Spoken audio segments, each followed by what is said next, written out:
Good morning, good afternoon, good evening, जो भी इस लेक्चर को जब सुन रहा है उसी उसके हिसाब से। कैसे हो आप सब? आई होप आप सब बहुत बढ़िया होंगे। मैं बता दूं, मैं भी बहुत बढ़िया हूँ। तो आज हम जो है वो जो चीज़ सीखने जा रहे हैं, हमारे जो लर्निंग ऑब्जेक्टिव्स जो हैं वो क्या होने वाले हैं। सबसे पहले मैं आपको वो क्लियर कर देता हूँ। हमारे जो 4 लर्निंग ऑब्जेक्टिव्स जो है वो होने वाले हैं। सबसे पहला आ जाता है हम कि हमारा मीनिंग क्या है, डेरिवेटिव का जो है वो मीनिंग क्या है, एंड कितने टाइप के डेरिवेटिव प्रोडक्ट्स जो है वो होते हैं। हिस्ट्री क्या होती है जो है वो डेरिवेटिव मार्केट्स की।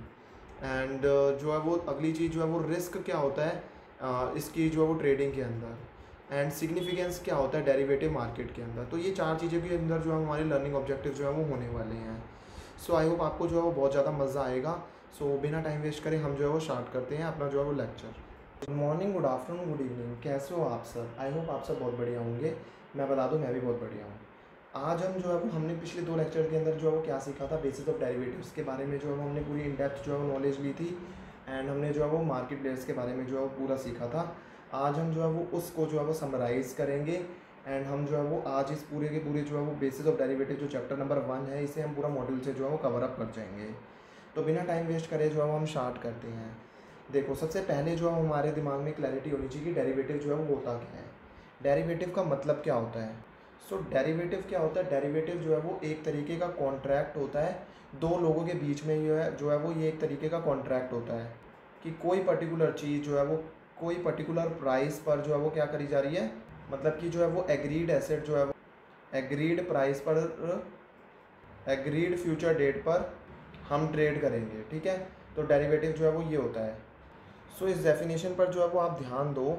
यहाँ पर जो है वो डेफिनेशन जो है वो क्या कहती है, डेरिवेटिव जो है वो एक ऐसा कॉन्ट्रैक्ट या फिर एक ऐसा प्रोडक्ट है whose value is derived from the value of some asset known as underlying. एक तो जो है वो इसके अंदर क्या है, एसेट है। क्या चीज़ खरीदी या बेची जाएगी उसे क्या बोला जाता है, अंडरलाइंग एसेट। अब ये जो है वो हम जो है वो डिसाइड कर लेंगे कि क्या चीज़ जो है वो खरीदी रही है जा रही है या क्या चीज़ जो है वो बेची जा रही है।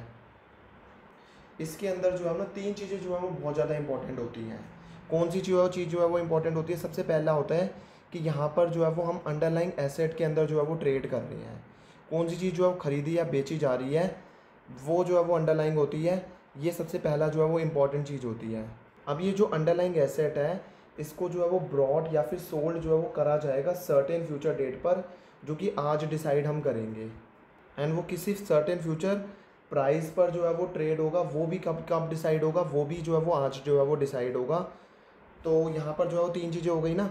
एक तो अंडरलाइंग एसेट जो है वो हो गया, एक तो हम जो है वो उसे जो है वो किसी फ्यूचर डेट पर जो है वो उसे ट्रेड करेंगे, and the third one is किसी जो है वो सर्टेन फ्यूचर प्राइस पर जो है वो डिसाइड करेंगे, जो भी आज ही डिसाइड होगा। तो ये 3 चीज़ें जो है वो बहुत इंपॉर्टेंट जो है वो रोल जो है वो प्ले कर जाती है डेरिवेटिव्स के अंदर। ठीक है, तो यहाँ पर हमारा जो है वो डेरिवेटिव्स क्या होता है वो ये क्लियर हो गया हमारे को। अगला जो है वो डाउट आ जाता है दिमाग में कि कितना जो है वो हम इसे जो है वो खरीदेंगे या कितना जो है वो हम उसे बेचेंगे, मतलब क्वांटिटी वाइज जो है वो इशू आ जाता है।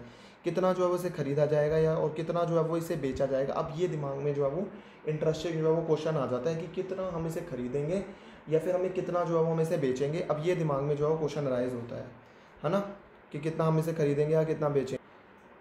सो डेरिवेटिव जो है वो कुछ नहीं है, एक तरह से जो है वो आप ये मान सकते हो ये हम दोनों के बीच में जो है वो आपस के बीच में जो है वो एक तरह से आप ये मान सकते हो ये कॉन्ट्रैक्ट है। एंड मैं आपको पहले ही बता देता हूँ ये एक कॉन्ट्रैक्ट होता है। नेवर जो है वो आप इसे ये मत सोचना कि ये एक पर्टिकुलर एसेट है। ये डेरिवेटिव जो है वो एक पर्टिकुलर कॉन्ट्रैक्ट होता है। ठीक है, तो ये एक पर्टिकुलर एसेट नहीं है, ये एक पर्टिकुलर कॉन्ट्रैक्ट होता है। सपोज करके चलते हैं, मैं जो है वो एक कैलसी का एग्जांपल लेता हूँ। ज़रूरी नहीं है कि मैं ये जो है वो आपको कैलकुलेटर जो है वो डायरेक्टली जो है मैं आपको ये कैलकुलेटर जो है वो बेचूँ। हो सकता है मैं जो है वो आपके साथ बस कॉन्ट्रैक्ट जो है वो कर रहा हूँ, एंड आखिर में जो है वो जाकर सेटलमेंट पर जो है वो कॉन्ट्रैक्ट ही जो है वो कैंसिल हो। तो ये है। तो यहाँ पर हो क्या रहा है, यहाँ पर ये एक ऐसा कॉन्ट्रैक्ट है जहाँ पर जो है वो क्या है, मैं जो है वो बायर या सेलर जो है वो हो सकता हूँ। एंड आप कौन होंगे, आप जो है वो अपोजिट पार्टी होंगे।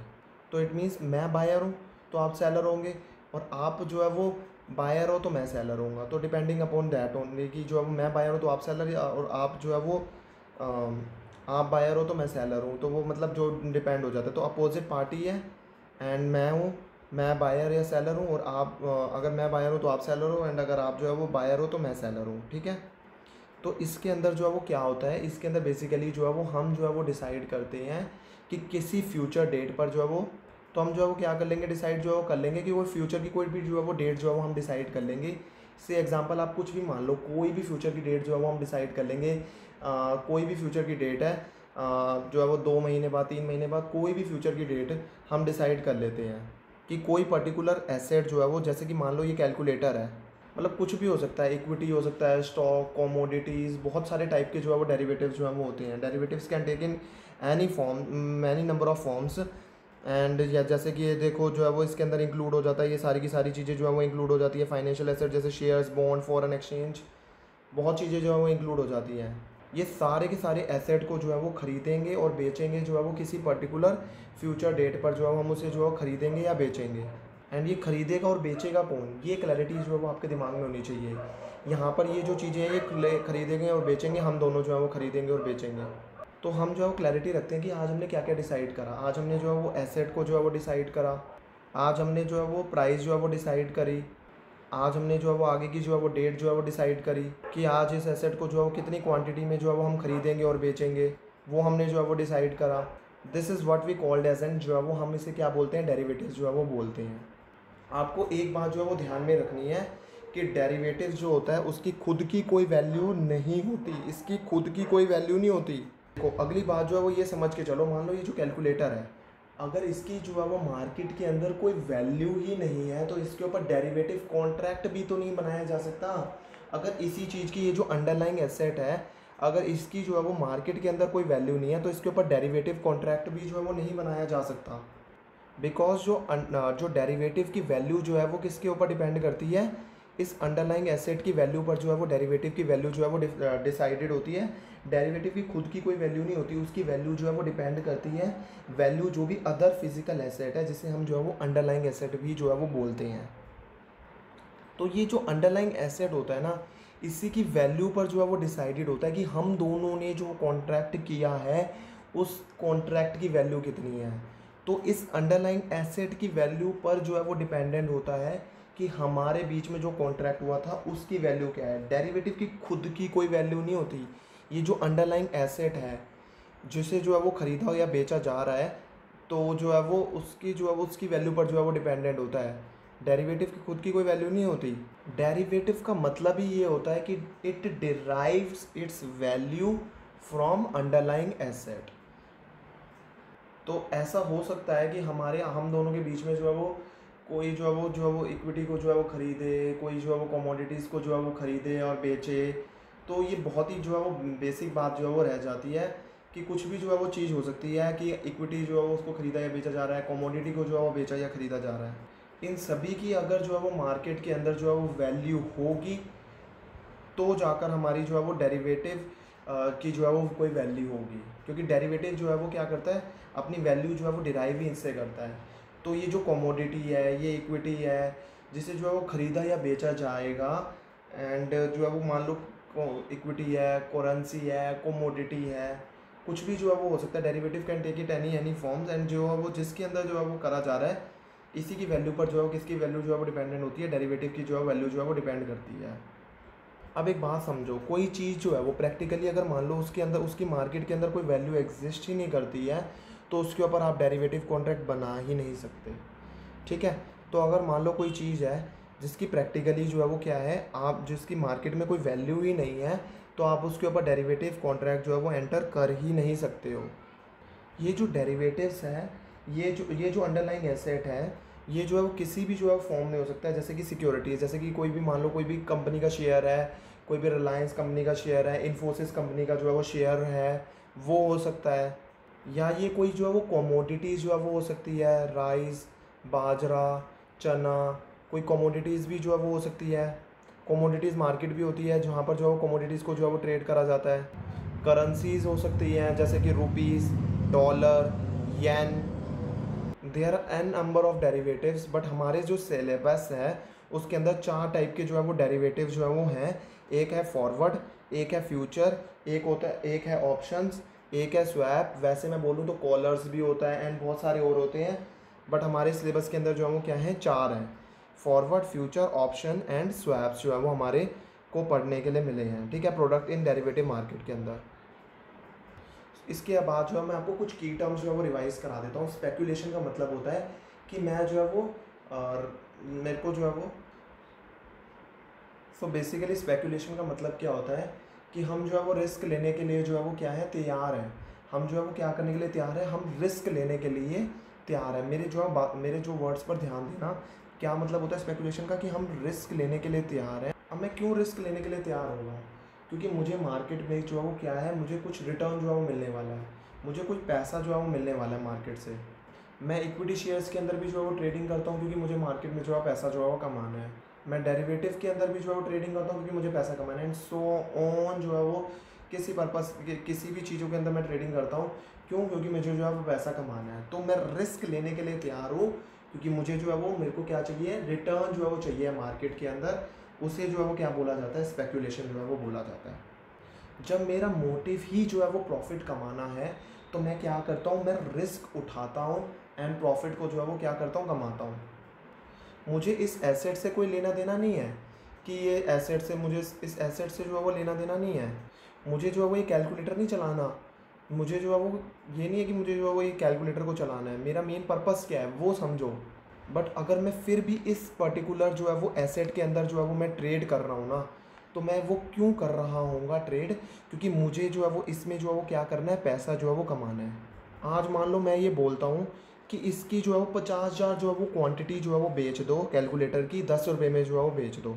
एंड मैंने जो है वो दूसरी तरफ जो है वो फ़ोन लगाया, मैंने कहा कि क्या आप जो है वो इस जो कैलकुलेटर है इसे जो है वो 12 रुपये में जो है वो ख़रीद रहे हो क्या। मैंने जो है क्या करा, यहाँ से ख़रीद के यहाँ पर जो है वो बेच दिया। तो ये जो है वो बात आ जाती है। ये जो कैलकुलेटर है ना, ये मेरे पास आया ही नहीं, मैंने कहीं से ख़रीदा एंड कहीं पर जो है वो इसे बेच दिया। ये कैलकुलेटर मेरे पास आया ही नहीं। मेरा जो है वो इस कैलकुलेटर से कोई लेना देना ही नहीं है। मैंने कोई कॉन्ट्रैक्ट बनाया 10 रुपये में, मैंने उसे जो है वो एग्जीक्यूट कर दिया 12 रुपये में। मेरा इस कैलकुलेटर से कोई लेना देना ही नहीं था। मैंने जो है वो 2 रुपये का जो है वो क्या कमा लिया, इसके ऊपर प्रॉफिट जो है वो कमा लिया। 2 रुपये का जो प्रॉफिट हुआ और मेरे को 50,000 क्वांटिटी ऑफ कैलकुलेटर्स पर जो है वो, मतलब 1 लाख रुपये का जो है मेरा मोटा मोटा प्रॉफिट हो गया। एंड मैं जो है वो क्या कर रहा हूँ, ये जो 1 लाख रुपये जो है मेरे को प्रॉफिट हुआ, ये इसको मैं लेकर घर जा रहा हूँ। एंड रियल में जब ये जो कैलकुलेटर है ये मुझे चाहिए ही नहीं है, एंड फिर भी मैं जो है वो इस पर्टिकुलर कैलकुलेटर के अंदर जो है, मान लो कैलकुलेटर तो बस एक एग्जांपल है, आप समझ रहे हो ना मेरी बात को। मैं आपको रिवाइज़ करा रहा हूँ, ऑलरेडी मैंने आपको बहुत अच्छे से समझाया हुआ है। अगर मेरा इससे कोई लेना देना नहीं है, बट फिर भी अगर मैं मान लो इसके अंदर जो है वो ट्रेड कर रहा हूँ, मेरा मेन पर्पज़ जो है वो, सोल मेन पर्पज़ जो है वो प्रॉफिट कमाने का है रिस्क उठाकर। तो जब आपका जो है वो सोल पर्पस ही ये होता है कि आपको प्रॉफिट जो है वो कमाना है, एंड जो है वो आपको रिस्क लेकर, एंड आपका जो है वो एसेट से जो है वो कोई लेना देना नहीं होता है, तो that is called as an speculation. अब हैजिंग वाला पार्ट जो है वो कब आता है, हैजिंग वाला पार्ट जो है वो तब आता है अगर मान लो आपको किसी एसेट पर जो है वो क्या करना है, रिस्क जो है वो कम करना है। हैजिंग जो है वो तब आती है। एग्जाम्पल के लिए लेके चलो, मान लो ये जो कैलकुलेटर है ये मेरे पास ऑलरेडी है, या फिर मान लो मेरे पास जो है वो इन्फोसिस के जो शेयर्स हैं ऑलरेडी पड़े हुए हैं, एंड मैं उस पर्टिकुलर जो इन्फोसिस के शेयर्स हैं मैं उसको जो है वो अगले 6 महीने के लिए जो है वो मैं अपने पास ही रखना चाहता हूँ। लेकिन जो है वो बात क्या है कि 6 महीने तक जो है वो क्या होगा, उसकी प्राइस जो है वो क्या होती रहेगी, ऊपर नीचे जो है वो होती रहेगी। अब ये जो प्राइस जो है वो रोज़ ऊपर नीचे जो है वो 6 महीने तक होती रहेगी। इसी के ऊपर तो मेरे को मेन डर है कि ये जो प्राइस है ये ऊपर नीचे होती रहेगी। अब क्योंकि जो है वो मुझे डर है, इसका मतलब क्या है कि यहाँ पर जो है वो रिस्क का एलिमेंट जो है वो इन्वॉल्व्ड है। अब मुझे जो है वो डर क्या है, मान लो ये जो इन्फोसिस का शेयर है, ये इन्फोसिस का शेयर जो है वो 100 रुपये का है, एंड जो है वो 6 महीने बाद जो है वो इस इन्फोसिस का जो शेयर है, तो मैं जब इसे 6 महीने बाद जो है वो, जब इस इन्फोसिस के शेयर को जो है वो बेचने जाऊँगा, तो इस इन्फोसिस के शेयर की जो वैल्यू है, जो मैंने 100 रुपये में ख़रीदा था, वो 80-90 रुपये का मतलब ना हो जाए, कम ना हो जाए उसकी वैल्यू 100 से। देखो ऑब्वियस सी बात है, मैं जो है क्या चाहूँगा कि कोई चीज़ महंगे से महंगे में बेचूँ। हर बंदा ये सोचता है कि सस्ते में ख़रीदना एंड महंगे में जो है वो बेचना। मेरा भी जो है वो मेन ऑब्जेक्टिव जो है वो यही है, एंड जो है वो मेरे को जो है वो डर इसी बात का सता रहा है कि उसकी वैल्यू जो है वो 6 महीने बाद जो है वो कम ना हो जाए। अब पर्पस क्या है, बात ये समझो कि अगर मान लो प्राइस जो है वो कम हो जाएगी, प्राइस कम होने से क्या होगा, प्राइस कम होने से मेरे को नुकसान हो जाएगा। अब नुकसान ना हो तो ऑलरेडी मेरे पास जो इन्फोसिस के जो शेयर्स पड़े हैं, इसमें मैं जो है वो क्या करता हूँ, डेरिवेटिव जो है वो मैं लूँगा, मैं फ्यूचर्स के अंदर एंटर करता हूँ, मैं फॉरवर्ड्स के अंदर जो है वो एंटर करता हूँ, इसी रिस्क को जो है वो कम करने के लिए। तब मेरा जो मेन पर्पस है कि मुझे जो है वो इसके ऊपर रिस्क जो है वो कम करना है, तो अब जाके वो सॉल्व होगा। अब स्पेकुलेशन जो है वो अलग चीज़ हो जाती है और हेजिंग जो है वो अलग चीज़ हो जाती है। हेजिंग का मतलब जो है वो हेजिंग किस लिए करी जाती है, रिस्क को कम करने के लिए करी जाती है। आपको प्रॉफिट से मतलब नहीं है, प्रॉफिट अगर मान लो नहीं भी हुआ तब भी चलता है हेजिंग के अंदर। लेकिन किस में जो है वो प्रॉफिट जो है वो नहीं हुआ, तो डेरिवेटिव्स के अंदर आपको प्रॉफिट नहीं हुआ तो ठीक है। मैं एसेट की बात नहीं कर रहा, मैं डेरिवेटिव्स की बात कर रहा हूँ। आपको मतलब मेन पर्पस क्या है कि आपको प्राइस जो है वो मेंटेन करके रखनी है एंड जो है वो रिस्क जो है वो आपको कम करना है, ताकि आपको जो है वो नुकसान ना हो। एक जो हैजर होता है ना, उसको ये है कि उसको प्रॉफिट ना हो तो चलेगा लेकिन नुकसान नहीं होना चाहिए एक हैजर को। मान लो आप हैजर हो, आप जो है वो आपको ये बात चलेगी कि आपको प्रॉफिट ना हो, लेकिन आप जो है वो आपको ये बर्दाश्त नहीं होगा कि आपको जो है वो लॉस हो जाए, तो आपको ये बात जो है वो दिमाग में ज़रूर रखनी है। अब आ जाता है आर्बिट्रेजर जो है वो क्या होता है। आर्बिट्रेजर जो है वो क्या होता है, वो कॉन्टीन्यूसली मार्केट के अंदर जो है वो बैठा होता है, वो ये देखता रहता है कि कोई एक पर्टिकुलर जो चीज़ होती है, कि मतलब कोई एक पर्टिकुलर जो चीज़ है वो कहीं पर जो है वो सस्ती मिल रही है एंड कहीं पर जो है वो चीज़ जो है वो महंगी बिक रही है। एंड ये जो दोनों ट्रांजेक्शन है कि कहीं पर वो जो है सस्ती मिल रही है एंड कहीं पर जो है वो महंगी बिक रही है, इन दोनों ट्रांजेक्शन को जो है वो एग्जीक्यूट कर कर कोई डिफरेंस आए, वो मैं जो है वो क्या कर पाऊँ, वो मैं प्रॉफिट जो है वो कमा पाऊँ, वो होता है आर्बिट्रेजर। लेट अस एग्जांपल जो है मान के चलो कि ये जो कैलकुलेटर है, मान लो मुझे पता है कि ये कहीं पर जो है 10 रुपये के जो है वो मिल रहा है एंड कहीं पर जो है वो मैं इसे जो है कोई बंदा है जो इसे जो है वो 11 रुपये में जो है वो ख़रीदने के लिए तैयार है, तो मैंने कहीं से ख़रीदूँगा एंड कहीं पर बेच दूँगा, मैं आर्बिट्रेजर हूँ। तो मुझे जो है वो क्या दिख रहा है, दो अलग अलग मार्केट दिख रही हैं, दो अलग अलग जो है वो लोग दिख रहे हैं। एक तरह से कोई इसे 10 रुपये में जो है वो बेचने के लिए तैयार है एंड कोई इसे 11 में ख़रीदने के लिए तैयार है, तो मैं 10 रुपये में जो है वो इसे ख़रीदूँगा एंड जो है वो 11 रुपये में जो है वो बेच दूँगा इसी कैलकुलेटर को। तो ये क्या होता है, आर्बिट्रेज होता है। आर्बिट्रेज जो है उसके अंदर क्या होता है, सस्ते में ख़रीद कर महंगे में बेच देना बिना किसी रिस्क जो है वो लिए। अब आपको जो है वो एक बात और ध्यान में रखनी है कि आर्बिट्रेजर जो होता है उसको कोई भी लॉस नहीं होता। आर्बिट्रेजर जो है वो पहले ही पता लगा लेता है कि जो है वो अपॉर्चुनिटीज़ जो है वो प्रॉफिट की अपॉर्चुनिटीज़ जो है वो कहाँ पर है, तो उसको पहले ही पता लग जाता है कि उसकी जो है वो मतलब प्रॉफिट की अपॉर्चुनिटीज़ जो है वो कहाँ पर है। एंड जब उसे पता चल जाता है कि जो है वो प्रॉफिट वगैरह कहाँ पर है, तो फिर वो अकॉर्डिंगली उसी के हिसाब से जो है वो क्या करता है, वो ट्रेड करता है।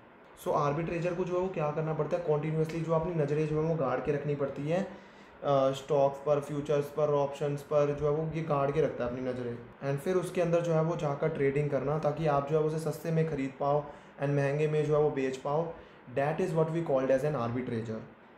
सो इस चीज़ को इस बात सॉल्व होने के बाद हमारा जो है वो बेसिस ऑफ डेरिवेटिव जो है वो हमने डेरिवेटिव की डेफिनेशन पढ़ ली।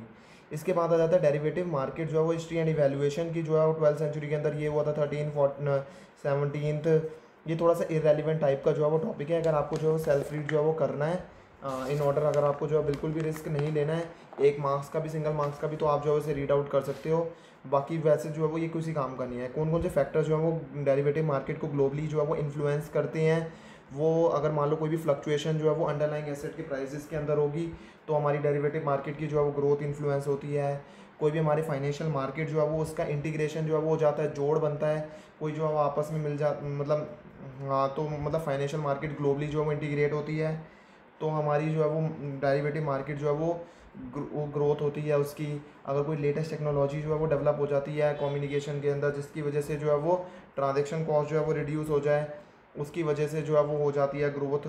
एंड अगर मान लो कोई भी understanding of the market participants हैं, उनकी अंडरस्टैंडिंग जो है वो डेवलप हो जाती है, तो उसकी वजह से भी जो है वो डेरिवेटिव मार्केट की जो है वो ग्रोथ जो है वो इन्फ्लुएंस जो है वो होती है। ठीक है, तो इन्हीं सारी रीजंस, इन्हीं सारी फैक्टर्स की वजह से क्या होती है, इन्हीं फैक्टर्स की वजह से जो डेरिवेटिव मार्केट की ग्रोथ है वो इन्फ्लुएंस होती है।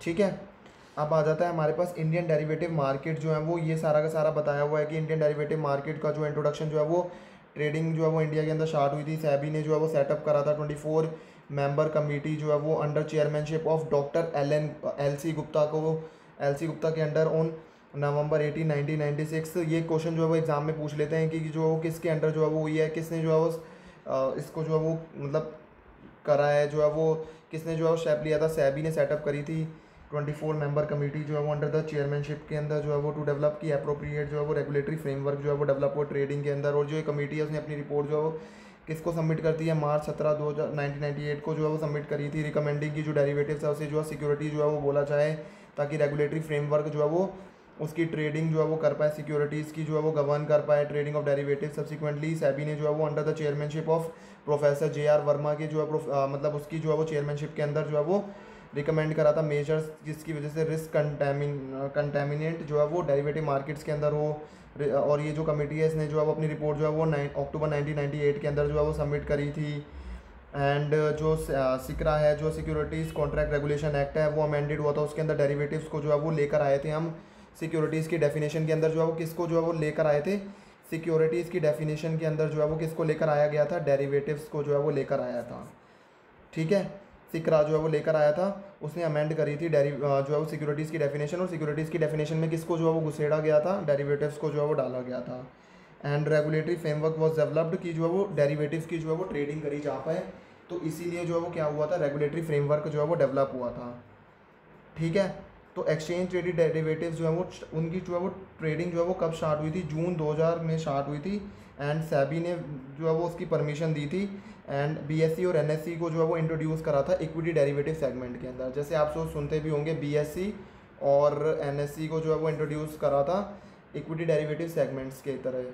ठीक है, एंड इसके लिए जो इसको जो है स्टार्ट करने के लिए जो सेबी है उसने जो है वो क्या करा था, उसने ट्रेडिंग को अप्रूव कर दिया था, सहमति जो है उसने दिखा दी थी कि आप जो है वो इंडेक्स फ्यूचर कॉन्ट्रैक्ट के अंदर जो है वो एंटर कर सकते हो बेस्ड ऑन निफ्टी और सेंसेक्स, जिसकी वजह से जो है वो क्या हुआ था, हमारी जो ट्रेडिंग है वो कमेंस जो है वो हो गई थी, स्टार्ट हो गई थी 2000 के अंदर। लेटर ऑन जो है वो ट्रेडिंग इन जो है वो इंडेक्स ऑप्शन जो है स्टार्ट हुए जून 2001 के अंदर। एंड ट्रेडिंग जो है ऑप्शन जो है वो ऑप्शन की ट्रेडिंग जो है जुलाई 2001 में स्टार्ट हुई, इंडेक्स ऑप्शंस की जो है वो जून 2001 के अंदर स्टार्ट हुई। इसके बाद जो है वो हमने पढ़ा है कि प्रोडक्ट्स जो है वो कितने होते हैं डेरिवेटिव मार्केट के अंदर, मैंने बताया था n नंबर होते हैं, और हमारे जो है वो स्लैबस के अंदर 4 जो हैं वो हैं। इसके अलावा स्वैप्स के अलावा यहाँ पर कॉलर्स वगैरह भी आ जाते हैं और आ जाते हैं बाकी भी, बट हमारे को जो है वो यही चीज़ें पढ़नी है। तो फॉरवर्ड कॉन्ट्रैक्ट जो है वो क्या होता है, ये एक ऐसा कॉन्ट्रैक्चुअल एग्रीमेंट जो है वो होता है दो पार्टीज़ के बीच में, जहाँ पर बाय या सेल करा जाएगा सर्टेन फ्यूचर डेट पर पर्टिकुलर प्राइस को pre decided date of contract पर। एंड बोथ जो पार्टीज़ होती हैं वो कमिटेड होती हैं और ऑब्लाइज होती हैं कि उनको जो है वो ट्रांजैक्शन को जो है वो ऑनर करना ही होता है। मतलब ये एक ऑब्लिगेशन जो है वो पार्ट आ जाता है कि आप जो है वो कि क्या करा जाए कि ट्रांजैक्शन को जो है एग्जीक्यूट करना ही है, कि इरिस्पेक्टिव कोई भी प्राइस हो उस अंडरलाइंग एसेट का फ्यूचर पर। मान लो आप और मैंने जो है वो एंटर कर लिया आपस में एक एग्रीमेंट कि हम एक पर्टिकुलर अंडरलाइंग एसेट को जो है वो खरीदेंगे या बेचेंगे सर्टेन फ्यूचर डेट पर पर्टिकुलर प्राइस पर, कोई भी पर्टिकुलर प्राइस है, ठीक है, 10 रुपये है, 12 रुपये है, कोई भी है। तो और ये जो दोनों की दोनों पार्टीज़ होती हैं कमिटेड होती हैं, हम दोनों पार्टीज़ हैं, हम दोनों कमिटेड हैं कि हम जो है वो इसको हम ऑब्लाइज हैं कि हम अपने जो है वो इस ट्रांजैक्शन को जो है वो क्या करेंगे, कंप्लीट जो है वो करेंगे, इर्रिस्पेक्टिव कोई भी प्राइस जो है वो चल रहा हो, किसी को भी जो नुकसान हो रहा हो। हमारा जो है वो क्या होता है कि हम जो है वो ये जो है वो कॉन्ट्रैक्ट को जो है वो क्या करना है, इस ट्रांजैक्शन को ऑनर करने का मेन ऑब्जेक्टिव होता है। सेम जो फॉरवर्ड होता है, ये दो पार्टीज़, हम दोनों पार्टीज़ के बीच में नेगोशिएट हो रहा है, तो जो टर्म्स और कंडीशंस हैं ये जो कॉन्ट्रैक्ट की हैं ये कस्टमाइज्ड होती है। मतलब हम दोनों आपस में डिसाइड कर सकते हैं कि हमारी क्या है, हम 6 महीने के कॉन्ट्रैक्ट के अंदर एंटर कर सकते हैं, 3 महीने के अंदर एंटर कर सकते हैं, कोई ज़रूरी नहीं है कि एक पर्टिकुलर जो है वो चीज़ के अंदर ही होगा, ये कस्टमाइज्ड होता है। ये हमारे अंदर हम जो है वो डिपेंड कर सकता है कि कैसे भी जो हम इसे कस्टमाइज जो है वो कर सकते हैं। ये ओवर द काउंटर होता है। ओवर द काउंटर का मतलब क्या है, जैसे आप और मैं फ़ोन पे बात करते करते भी जो है इस कॉन्ट्रैक्ट को जो है वो एंटर कर सकते हो। जैसे आप मान लो अपना जो है वो नंबर देते हो मुझे, ठीक है, हम दोनों आपस में भी जो है वो इसको जो है वो एंटर कर सकते हैं। इसी को जो है वो क्या बोला जाता है, ओवर द काउंटर जो है वो बोला जाता है कॉन्ट्रैक्ट्स। ये कोई वैसा कोई काउंटर नहीं है, ओवर द काउंटर का मतलब ये होता है।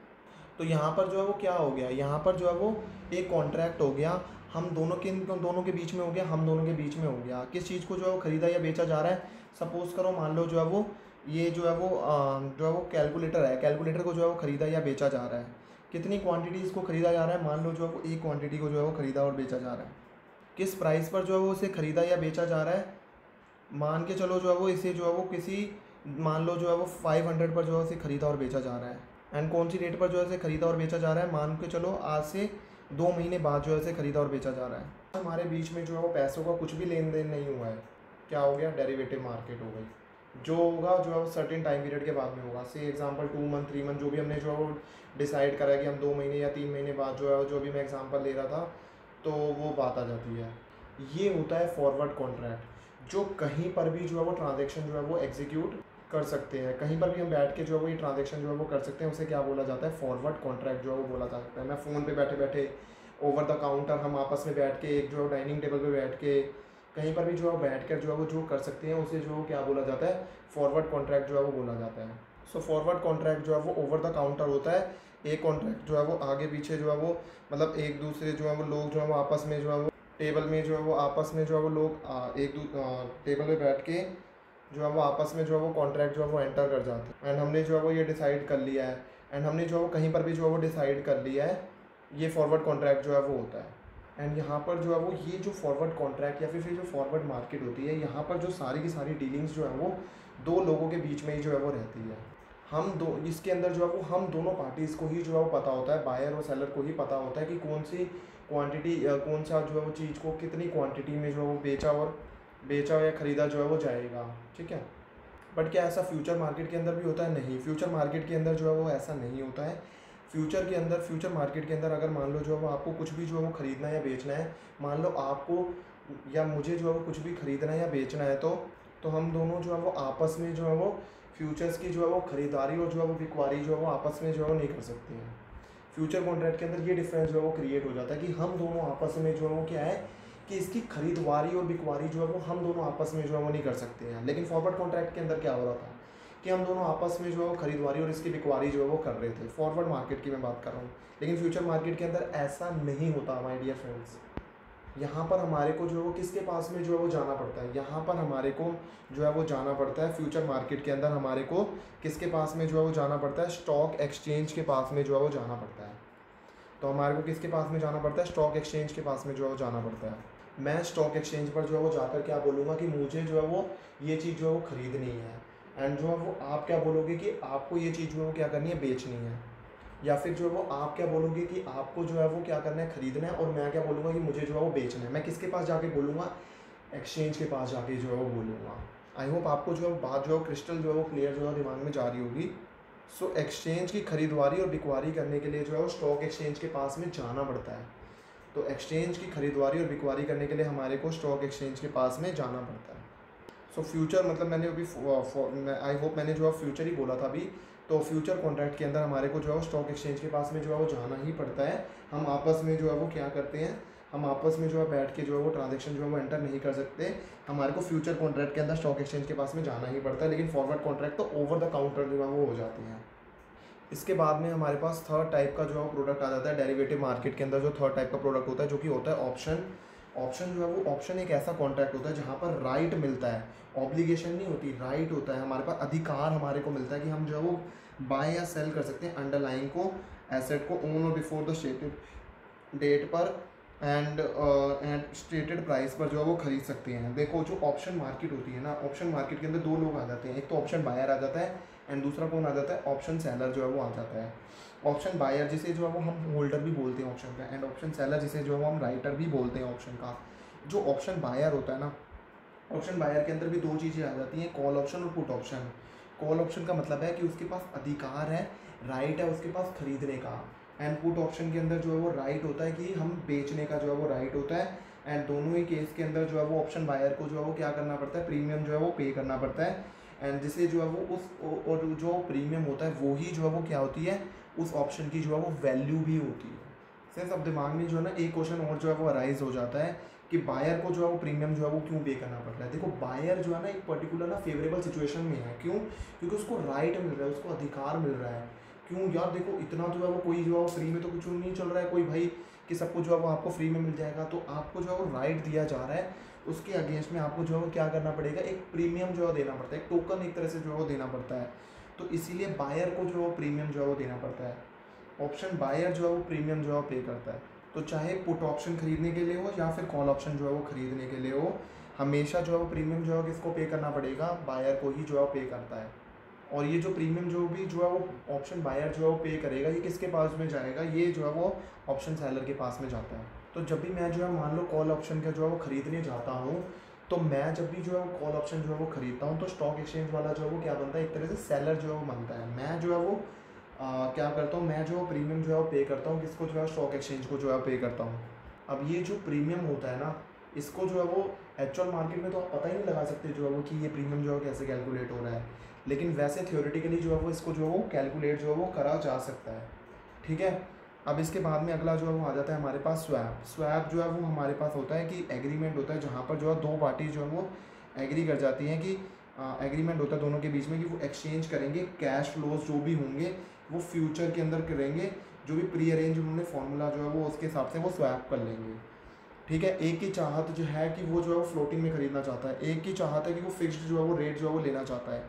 ठीक है, क्योंकि एक को जो है वो लेना है फिक्स्ड रेट में बोरोइंग करनी है, एक को जो है वो बोरोइंग करनी है क्या नाम है, फ्लोटिंग रेट में बोरोइंग करनी है, क्योंकि उसको फ़ायदा जो है वो उसके अंदर हो रहा है, फ्लोटिंग रेट के अंदर हो रहा है, और एक को फ़ायदा जो है वो फिक्स्ड रेट में जो है वो हो रहा है। और दोनों जो है वो आपस में जो है वो स्वैप कर लेंगे, जहाँ पर जिसको फ़ायदा होगा उसके हिसाब से जो है वो स्वैपिंग करके जो है वो कैश फ्लोज को जो है वो एक्सचेंज करा जाता है स्वैपिंग के अंदर। स्वैपिंग जो है वो आपकी कोर्स में इतना इन डेप्थ नहीं है, बस आपको जो है ये दिमाग में क्लैरिटी होनी चाहिए कि यहाँ पर दो पार्टीज़ होती हैं जो एक्सचेंज कर लेती हैं कैश फ्लोज को, जो है वो एक्सचेंज कर लेती है फ्यूचर के अंदर according to the pre arranged formula.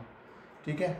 तो बस आपको इतनी नॉलेज होनी चाहिए। मार्केट पार्टिसिपेंट्स हो, हैजर हो, स्पेकुलेटर हो, या फिर आर्बिट्रेजर्स हो, ये तो ऑलरेडी मैंने आपको जो है वो सेकंड जो अभी लेक्चर जो है वो दिया था, उसके अंदर जो है पार्ट 2 के अंदर जो है मैंने ऑलरेडी आपको समझा दिया था कि हैजर क्या होता है, स्पेकुलेटर्स क्या होता है, आर्बिट्रेजर्स जो है वो क्या होते हैं। देन हमारे पास में आ जाता है टाइप ऑफ डेरिवेटिव मार्केट जो है वो आ जाता है। डेरिवेटिव मार्केट जो है वो उसके अंदर जो है वो देखो, मॉडर्न वर्ल्ड के अंदर there is huge variety of the derivative product available, they are either traded on the organise exchanges के अंदर होते हैं, या फिर जो है वो डायरेक्टली जो है वो ओवर द काउंटर जो है हो जाते हैं। जैसा कि मैंने जो है वो आपको बोला ही था, सारा का सारा वही जो है वो लिखा हुआ है, जिसे जो है आप सेल्फ भी जो है रीड कर सकते हो। यहाँ पर जो है वो कॉन्ट्रैक्ट जो है वो tailor made to fit in the specific requirement, जो मैनेजमेंट होता है decentralise and located within the individual institution, there is no formula, no formal centralised limits कोई भी नहीं होती हैं, there are no formal rules, कोई भी फॉर्मल रूल्स भी जो है वो नहीं होते हैं। एंड ये जो है वो आ जाता है हमारे पास में। सिग्निफिकेंस क्या होती है, डेरिवेटिव मार्केट जो है वो डेरिवेटिव हेल्प करता है in moving the price discovery based on actual valuation and expectation. Derivative हमारे को वेरियस रिस्क जो है वो ट्रांसफ़र करने में जो है वो मदद करता है। किस लिए मदद करता है, रिस्क जो है वो ट्रांसफ़र करने में मदद करता है। ये जो है ना एमसीक्यू के अंदर क्वेश्चन जो है वो आता है, एमसीक्यू के लिए ये क्वेश्चन बहुत इंपॉर्टेंट है कि जो है वो किसके अंदर ये जो है वो हमारे को रिस्क ट्रांसफ़र करने में भी मदद करता है, from those who are expose to the risk, but जिनका जो है वो लोअर रिस्क एपेटाइट है। ठीक है। एंड डेरिवेटिव मार्केट जो है शिफ्ट करने में भी जो है वो मदद करता है, हेल्प करता है वो शिफ्ट करने के लिए स्पेकुलेटिव जो ट्रेड्स होती हैं अनऑर्गेनाइज मार्केट से ऑर्गेनाइज मार्केट तक। वेरियस रिस्क जो भी जो भी पार्टिसिपेंट जो है फेस करते हैं डेरिवेटिव्स के अंदर, वो ये रहे कि मार्केट पार्टिसिपेंट्स को जो है वो डेरिवेटिव्स को अंडरस्टैंडिंग जो है बहुत ज़्यादा ज़रूरी होती है, चाहे बीइंग वो लिवरेज्ड वो इंस्ट्रूमेंट्स होते हैं, तो उनका जो है वो रिस्क होता है एंड इसकी अंडरस्टैंडिंग जो है वो बहुत ज़्यादा जो है वो ज़रूरी होती है। एंड ठीक है। एंड इसकी जो है वो जो मार्केट पार्टिसिपेंट्स होता है उसको जो है वो केयरफुली जो है वो कंसीडर करना पड़ता है कि जो है वो ये जो ट्रेडिंग है वो उसके लिए सूटेबल है या नहीं है। इन पैरामीटर्स को जो है वो जांच पड़ताल करके इसको तोल मोल करके जो है वो देखना पड़ता है कि जो है वो ये इस ट्रांजेक्शन के अंदर जो है वो एंटर करना चाहिए या नहीं करना चाहिए। मार्केट पार्टिसिपेंट जो भी ट्रेड करते हैं डेरिवेटिव्स के अंदर, उनको एडवाइस है करा जाता है कि वो केयरफुली रीड कर सकते हैं मॉडल रिस्क डिस्क्लोजर डॉक्यूमेंट को, जो भी जो है वो ब्रोकर जो है अपने क्लाइंट्स को जो है वो देता है, वो जो है वो आपको जो है वो अच्छे से जो है रीड आउट कर लेना चाहिए, ताकि कोई भी बाद में फ्यूचर डिस्क्रिपेंसीज ना हो। मॉडल रिस्क डिस्क्लोजर डॉक्यूमेंट जो है कौन इशू करता है, मेंबर ऑफ एक्सचेंज जो है वो इशू करते हैं, एंड उसके अंदर इंपॉर्टेंट इन्फॉर्मेशन होती है कि ट्रेडिंग इन इक्विटीज़ के बारे में, फ्यूचर एंड ऑप्शन सेगमेंट के बारे में, सारे के सारे जो प्रोस्पेक्टिव पार्टिसिपेंट्स होते हैं, जो भी मतलब भावी जो लोग होते हैं, उनको ये जो डॉक्यूमेंट है अच्छे से रीड आउट करना चाहिए before trading in the capital और मार्केट, और जो है वो कैश सेगमेंट या फिर जो है फ्यूचर एंड ऑप्शन सेगमेंट के अंदर एंटर करने से पहले इसके जो है वो अच्छे से जो है वो ट्रेडिंग जो है करनी बहुत ज़्यादा ज़रूरी होती है। तो यहाँ पर हमारा जो है वो ये पूरा लेक्चर जो है वो अच्छे से जो है वो ख़त्म हो जाता है।